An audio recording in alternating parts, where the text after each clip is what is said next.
how do I start reading Nightwing comics? Where do I start reading Nightwing comics? Here's your comprehensive guide that I started with. I think I did pretty well. All right, you're going to start off the 90s era. You're going to start off with Nightwing, with Night in Bloodhaven, written by Chuck Dixon. So this is one of the very first solo series Nightwing got. Establishes why he moves to Bloodhaven, his relationship with Batman, and how he became the character. This is also where we see Nightwing lose the long hair and get the short hair. Thank God. Now, important thing to note is Nightwing Year 1 comes before this, but if you do not want a origin story, you can just go straight into this run and you should be fine. Like, just use your noggins, guys.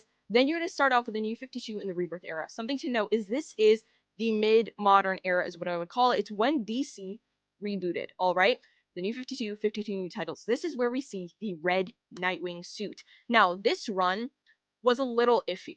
But I do think it's a good place to start because you read this, you can understand everything that's happening now with Nightwing's character, which also leads into Rebirth, which reestablishes the blue suit, takes away the red suit, which I thought was cool. I wasn't necessarily the biggest fan of, but this entire era is just really good for now, right? Moving into the modern era. It gives so much context about what's going on. You need to read the New 52 and Rebirth to really have an idea what's going on.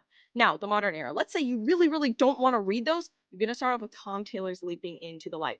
I personally went backwards. I read this, 52, then 90s. I'm weird. I don't know what to tell you guys. This establishes Nightwing's relationship with Batgirl. No longer Starfire. He's with Batgirl. It makes Nightwing more of a lighter character, not as dark and gritty and nitty. And you also are introduced to the new Nightwing villain, Heartless. Very cool, very interesting. This is my personal favorite run. It's the reason I make content. It's the reason I love Nightwing as a character. And I do recommend that, yeah, you can start off with this. Everything else just gives you a lot of context. Let me know. You gonna cop or not?